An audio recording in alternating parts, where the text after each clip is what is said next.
The first thing that you want to do is to increase your message response time. For this, first of all, I want you to go inside your Seller Central.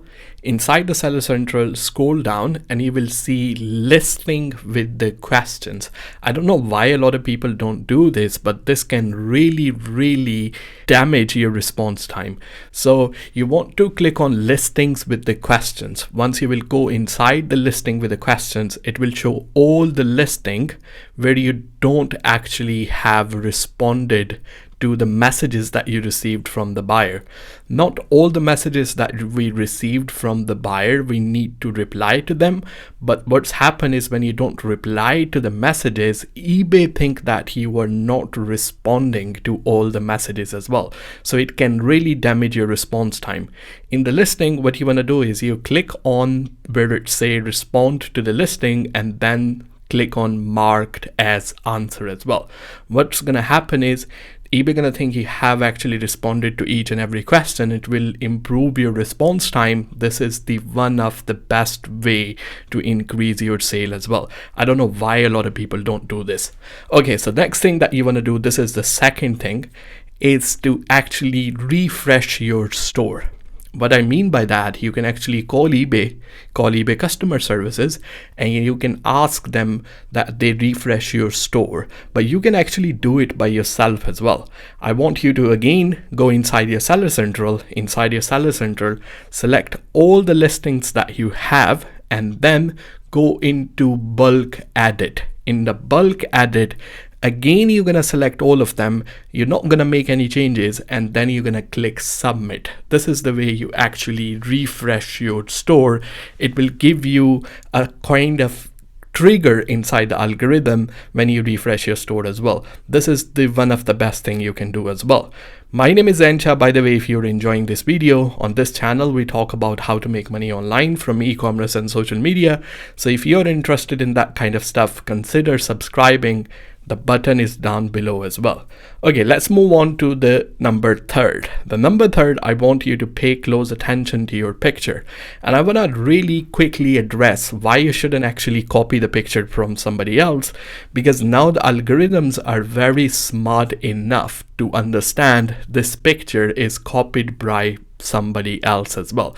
I always say your own bad looking pictures are actually a lot better than the pictures that you copy from somebody. So always use your own pictures, even they don't look as much professional when you copy from somebody. So when you're using your own pictures, if you don't have 8 pictures, I will never do the listings if you minimum don't have 8 pictures inside your eBay listing. So first 4 pictures has to be only the picture of the products, because this is where the buyers are most interested in. You try to take all the angles like front, back, bottom, and upside as well. And then next 2 pictures, I want you to really highlight the best feature of the products that you are selling. So for example, if I am selling this USB capture card, I will take 4 pictures which will show the product, and then the next thing which I'm gonna do is, because this can actually take the feed in the 4K, I will put 4K on the picture as well. This is a very gray area. eBay, in the terms and condition, it says that you can't use the text over the pictures, but I have seen almost every seller is using a text on their picture as well. It will actually give them the information that the buyer is really looking for. Try to highlight the feature on the picture number 5 and picture number 6 as well. The picture number 7 and 8 has to be where you can actually really demonstrate and show the real life scenario of the product that you are selling. So for example, if you are selling a shoes, then you might show a model who will be running when they are wearing a shoes, or you are selling this USB stick. What you can do is plug in a USB inside the Mac or inside the computer, whatever you have, and then take a picture of that, so buyer can really feel like if they will buy this product, how it gonna really make a difference in their real life scenario as well, because the buyer have to have the feeling of this. So the fourth one in this video, where we talk about how to actually get more sales on eBay, I didn't want to start this video by saying, okay, in this video I'm going to tell you how to get more sales, because title and picture actually say that. So I'm just going to quickly jump into the fourth one. The best tip that I can give you how to increase the sales on eBay is about your titles.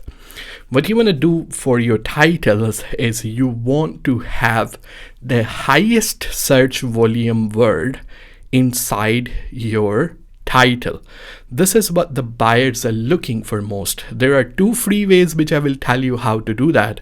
You can actually search the product that you are selling on eBay, and eBay algorithm will suggest the highest search volume keyword inside the search. You can copy that from here as well, but if you go to the website which is called keyword.io, it's a complete free website. It doesn't give you all the statistics that you need to know, but it will give you the idea. So for example, if you go there, you search for Bluetooth hand-free. In a Bluetooth hand-free, it will tell you what people are actually looking for most when they are, what kind of words they are typing inside the title. I want you to use the same word inside your title as well.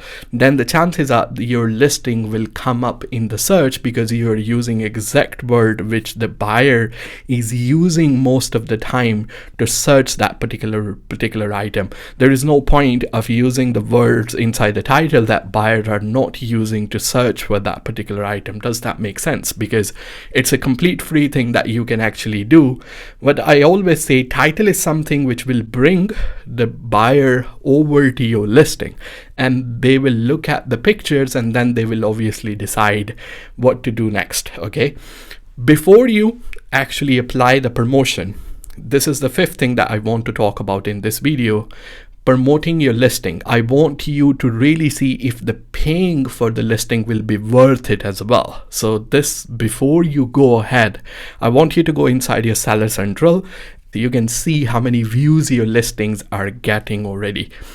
It really depends on a product, but according to my own calculations, which is completely towards me, if you're not getting at least 100 views inside your eBay Seller Central for your listing, then it's worth to apply the promotion.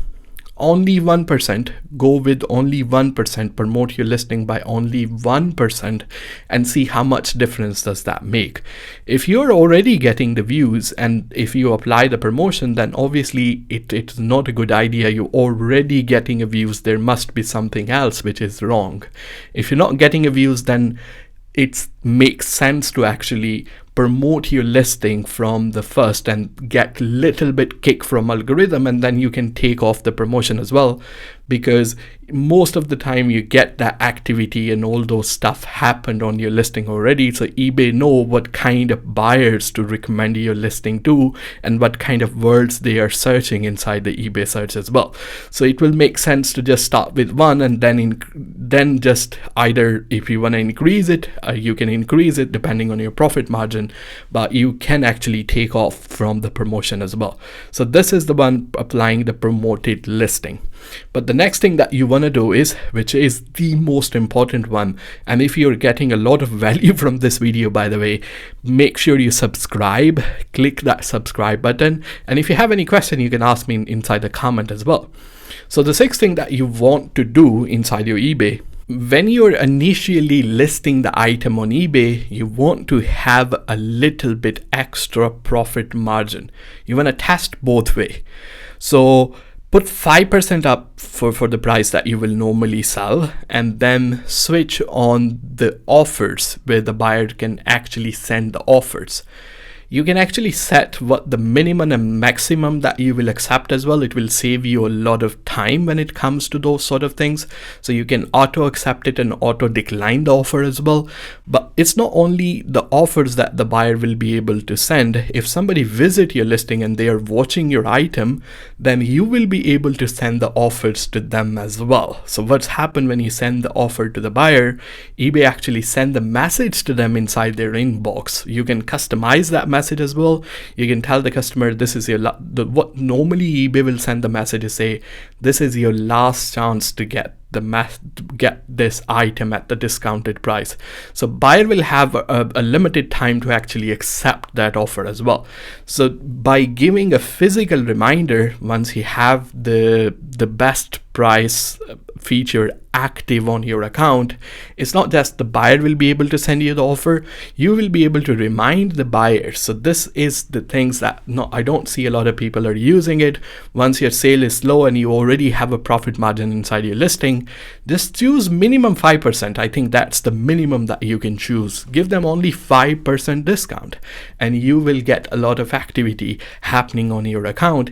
Even though the buyer will not actually come back and buy those things, but because it will generate a lot of activity, it will give your listing more impressions and all those kind of stuff as well. The next thing that you want to do it, and this is the things that I don't see why people don't do it. You know, if you sell 100 things on eBay, the chances are only 10 buyers or maximum 20 buyers will leave you the feedback. I kind of get that because I don't actually leave the feedback for the things that I buy as well, but having a lot of feedback when all the positive feedback is coming on your account can be really helpful. But the question is how we can actually force buyer to leave a feedback to you as well. So this is the things that I always have done on my account as well, and smash that like button and you're gonna get a lot of value from it. So the first thing that you want to do is, I don't understand when you are leaving a feedback for your buyer, why a lot of people just click on and just leave the bulk feedback, which is already stored inside eBay. So normally it is very quick payment, those kind of stuff. It's already inside the eBay when you leave a bulk feedback for your buyer. But I want you to customize that message that you leave for your buyer as well. So you don't have to go one by one and then leave a feedback one by one for each and every buyer. You can actually leave the same feedback for each and every buyer as well, and you can do it in a bulk as well. So what I want you to do is to ask the buyer to leave a feedback. What you can write is, thank you so much for buying from us, please leave us a feedback. So you are not just giving them a feedback and saying thank you, you're actually reminding them to leave you the feedback as well. You're not offering something, it's not eBay, it's not against eBay terms and condition. If you are offering something to them in exchange of feedback, then yes it is, but in this case you're not offering something in an exchange. You're giving them a feedback and you politely ask them to leave a feedback in exchange as well. Do you know a lot of people, before they buy something or after they buy something, they will message you, they will ask you how to use it, or if they are buying it before, they want to know more about the product. So in this case, what I want you to do, go inside your message settings inside the eBay, and there is an option called email signature. I don't know why a lot of people don't use it. In the email signature, what you can do is you can actually put the wording like, please check our other item for sales, and also if you have bought something, please consider leaving a feedback. So once you having this communication with your buyer back and forth, anytime you send this message to them, they actually get reminded that they need to leave the feedback if they have bought some item for you as well. So by doing these two things, leaving a feedback for them and asking for feedback in asking for feedback and reminding them of feedback, and also have a permanent reminder inside your email signature, can be really massively helpful to get the feedback, which will eventually increase your sale at the end of the day. So if you get a lot of value from this video, please consider subscribing to this channel, like this video, and if you want to know more about how to get minimum 10 orders a day, don't forget to check this video right here. It's gonna pop up on the screen, and I will see you in that video.